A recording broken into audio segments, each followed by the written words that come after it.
दोस्तों, लड़के को लड़की से प्यार होता हुआ देखा होगा आपने। एक लड़के को लड़के से प्यार भी होता हुआ देख ही लिया होगा आपने।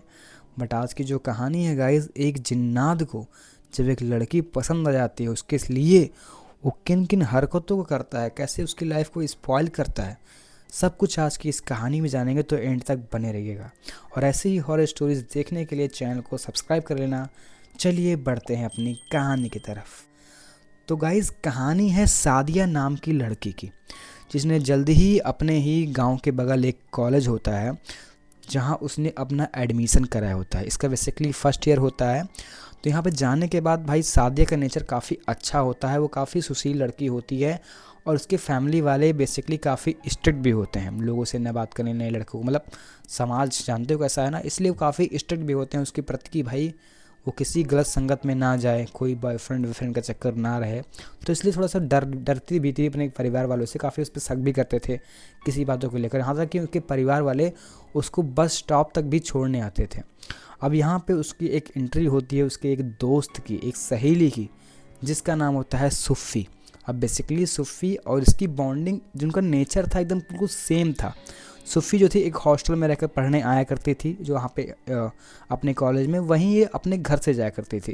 तो इनका हॉस्टल भी काफ़ी बगल ही था, उनके गांव से हॉस्टल काफ़ी बगल था और वो लोग कॉलेज आराम से जाया करते थे। तो इन लोगों की बॉन्डिंग काफ़ी अच्छी हो जाती है। लोग इन दोनों की दोस्ती इतनी अच्छी हो जाती है, काफ़ी पढ़ने में दोनों लोग अच्छे होते हैं, जो इनका मनपसंद चीज़ें सब कुछ सेम होती हैं और ये लोग काफ़ी अच्छी भी होती हैं। तो इन दोनों की बॉन्डिंग बहुत बढ़िया होती है पूरे कॉलेज में। इनका नाम भी होता है भाई, इनकी दोस्ती काफ़ी अच्छी है। ऐसा माहौल बन गया था वहाँ पर। अब कुछ दिनों तक सब कुछ बढ़िया चलता है। अब धीरे धीरे एक लेकिन जो कहीं ना कहीं जो सादिया होती है, वो बेसिकली उसके फैमिली वाले इतने शक्की किस्म के होते हैं कि कहीं ना कहीं वो डेली हमेशा परेशान रहा करती थी भाई, कि डेली वो फैमिली प्रॉब्लम्स भी लोग अपने दोस्तों के साथ शेयर करती है। भाई मेरी दोस्त, मेरी फैमिली में ऐसी चीज़ें हो रही हैं। तो कहीं ना कहीं सूफ़ी को ये सब बातें पता थी उसकी फैमिली के बारे में, कि फैमिली उनकी कैसी है कैसी। उसको कहीं जाने भी नहीं दिया जाता था। बस स्टॉप पे उसके पिता लेने आते, वहाँ से घर ले जाते। इतना समझ लो स्ट्रिक्ट था फैमिली, उसे कहीं भी जाने नहीं दिया जाता। अब धीरे धीरे उन लोगों की बॉन्डिंग बनती है। अब उनका फर्स्ट सेमेस्टर भी अच्छे से पार हो जाता है, सेकंड सेमेस्टर चल ही रहा होता है, तभी देखती हैं कि भाई उसकी फैमिली वाले उसको कुछ ज़्यादा ही टॉर्चर कर रहे हैं। अब उसकी शादी दिखाई जा रही है, शादी देखने के लिए लड़के आ रहे हैं। तो उसको बोलना था भाई कि मैं शादी नहीं करना चाहती, बट मेरी फैमिली वाले काफ़ी प्रेशर में कर रहे हैं। मेरा मन है अपने फैमिली के लिए कुछ करने का, अपने परिवार के लिए कुछ करने का, बट मेरी फैमिली वाले नहीं मान रहे हैं। वो बस मेरी शादी करा देना चाह रहे हैं। तो काफ़ी फोर्सफुली वो उसको शादी करने के लिए भाई मानना पड़ता है, बट उसका मन नहीं होता है। ऐसे वो काफ़ी डिप्रेस होती है। तब उसके वो जो सुफ़ी थी, वो उसके फैमिली से बात भी करती है, बट उसके फैमिली वाले नहीं मानते। भाई लड़की की बात क्यों मानेंगे, अपने फैमिली को देखेंगे ना, इसलिए उसकी बात भी नहीं मानते। अब इन लोगों का भाई जो सेकंड सेमेस्टर भी पार हो जाता है। अब इनकी जो दिखाई सुनाई चल ही रही होती है, लोग आते देखते। अब एक दिन भाई उसके जो दोस्त लोग होते हैं, जो सहेलियाँ होती हैं, वो लोग प्लान करते हैं लोग कहीं घूमने चलते हैं।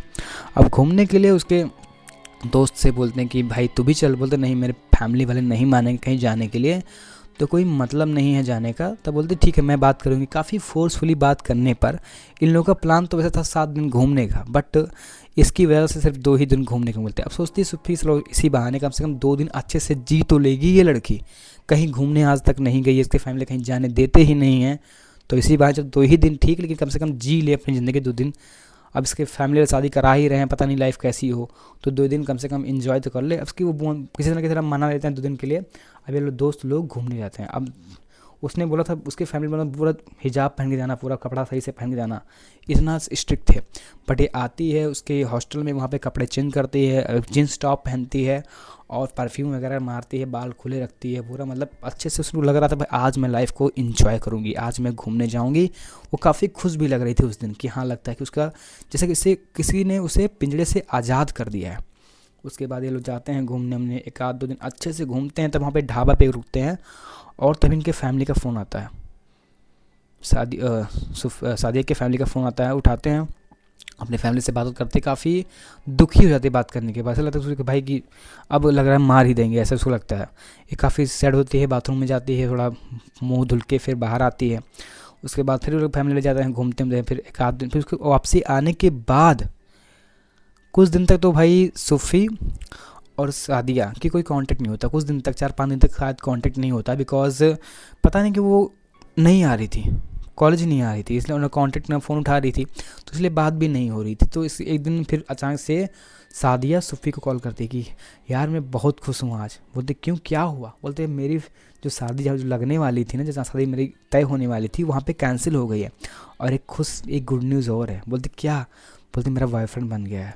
अब इसको सुनकर सुफ़ी काफ़ी अचंभित हो गई। भाई ये लड़की इतनी स्ट्रिक्ट थी अपनी फैमिली को लेकर, भाई किसी लड़के से बात तक नहीं करती थी, आज वो डायरेक्ट से बोल रही कि मेरा बॉयफ्रेंड बन गया है और हम लोग रिलेशन में आ गए हैं। मतलब ऐसी चीज़ें कैसे बोल सकती है? थोड़ा ऑकवर्ड तो इसको लगता है, पर चलो ठीक है, ये खुश है, यही बहुत बड़ी बात है, लोग खुश तो है।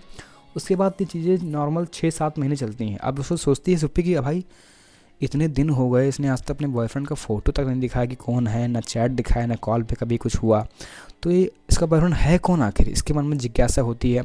अब वहीं देखते देखते 6-7 महीने में इनकी फैमिली की हालत, जो इनके शादियाँ थी, इसकी फैमिली की हालत काफ़ी बद से बदतर होती जा रही थी। मतलब कि काफ़ी कर्जे में लोग डूबते जा रहे थे, पता नहीं क्यों। ऐसा लग रहा था कि फैमिली जो है काफ़ी अजीब चीज़ से जूझ रही है। इन्हें समझ नहीं आ रहा था भाई इनकी फैमिली में हो क्या रहा है। ये बस परेशान हो रहे थे भाई इन चीज़ों को देखकर। और इनके घर में लड़ाई झगड़े नॉर्मल सी होते ही रहते कभी न कभी। तब इसी चक्कर में अब सोचती भाई ये सादिया का भी जो तबीयत था वो काफ़ी डाउन लगने लगा। मतलब कि अजीब तरह इसकी शादी वगैरह भी लगते ना, शादी वगैरह लगते अगर तय हो जाते तो भाई इसकी तबीयत इतनी ख़राब हो जाती सादिया की, जिस लगता कि अभी मर जाएगी, इतनी ख़राब हो जाती थी। और जैसे शादी टूट जाता, जैसे 2-3 दिन में एकदम टन एकदम ठीक ठाक, कुछ हुआ भी ना हो। ऐसे कई बार हुआ, जैसे शादी तय होती तुरंत तबीयत इतनी ख़राब हो जाएगी जैसे मर जाएगी, और जैसे शादी टूट जाता एकदम ठीक हो जाती। इसे थोड़ा अजीब तो लग रहा था कि फैमिली को अजीब लग रहा था। इसी चक्कर में बोलते कि फिर बोलते ठीक है काम कर, कुछ दिन के लिए मेरे हॉस्टल चले जा, वहीं पे रहेंगे आराम से, और हम लोग का जो लास्ट ईयर है थोड़ा एंजॉय भी कर लेंगे। बोलते ठीक है मैं आ जाऊँगी। अब इसकी फैमिली वाले से बोल देते कि भाई भेज दो, वहाँ पे कुछ असाइनमेंट हम लोग किए, साथ में रहेंगे और करेंगे। अब इसके फैमिली भी मान लेते, बिकॉज इतना झगड़ा लड़ाई हो रहा है तो बाहर ही रहे तो ठीक ही है, इसकी फैमिली मान लेते हैं। अब ये लोग हॉस्टल में आते हैं। अब ये सुफ़ी जो है थोड़ा सा रियलाइज़ करती कि हर रात के समय ये सादिया छत पर टेरेस पे जाती है अकेले, और रात के समय जाती है। 1-2 दिन तो नॉर्मल सा देखती है, बट जब डेली जाने लगती है तब ये उठकर एक दिन इसका पीछा करती है, और पीछा करते करते जब देखती है टेरेस पे वो पहुंचती है और वहाँ पे किसी से बातें करती है। अब शायद सुफ़ी को लगता था भाई मेंटली परेशान लड़की के साथ किसी ऐसे बातें कर रही हो, बट वो जैसे बातें कर रही थी ना, ऐसा लग रहा था कि भाई वो किसी लड़के से बातें कर रही है, और अजीब तरीके से बातें कर रही है कि ऐसा हुआ। मतलब इतना डर रहा हूँ ना, चीज़ें थी ना, जब मंजर था इसको देख कर भाई इसकी हालत लिटरली ख़राब हो जाती है। उसके बाद वो सीधा भागते हुए अपने रूम में आती है और चुपचाप ले जाती। अगली सुबह अपने फैमिली को चीज़ें बताती भाई ऐसी मेरी फ्रेंड के साथ होता था। उस जो पिता थे काफ़ी सपोर्टिव थे सुफ़ी के, तो उसके लड़की को, मतलब जो लड़की थी, जो सादिया लड़की थी, उसको लेकर एक बाबा के पास जाते हैं, एक मौलाना साहब के पास जाते हैं। वहाँ बाबा उस लड़की को एक कमरे में बैठाकर उस पर कुछ झाड़ फूक वाला काम करते हैं, एक्सॉर्सिज्म उसका किया जाता है। तब जाके बताया था भाई इसकी फैमिली पे, इसकी बॉडी पर एक जिन्नात रह रहा है, और लगभग 7-8 महीने से रह रहा है। तब इनको रियलाइज़ होता है भाई कि ये हुआ कैसे। तो बोलते हैं कि देखो, या तो ये लड़की कहीं खूब ज़्यादा परफ्यूम वगैरह लगा कर बाल खुले होकर कहीं घूमने गई होगी, या इसने मान लो किसी गंदी जगह पर या बाथरूम वगैरह हो गए, जो भी जगह हो गए वहाँ पर इसने काफ़ी रोया है, या किसी को रोई हुई है, इसलिए इसको ऐसा जिन्नात इसी वजह से लोग के ऊपर हावी होते हैं।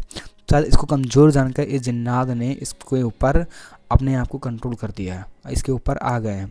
तो इसलिए शायद हो सकता है कि भाई इसके ऊपर जिन्नात इतने दिन से रह रहा है, इसलिए इसकी शादी जब भी तय होती कोई ना कोई कांड होकर शादी कैंसिल हो जाती। इसलिए भाई जिन्नात ने इसका पीछा नहीं छोड़ा, और इस जिन्नात जब तक इस लड़की को ले नहीं जाता तब तक अगर कुछ भी होता तो भाई ख़राब ही होता। इसलिए उस जिन्नात ने जब इसकी शादी तय होती इसको बीमार कर देता कि भाई कि कुछ ना कुछ कहीं मर ना जाए, इसी डर से लोग शादी ना करते।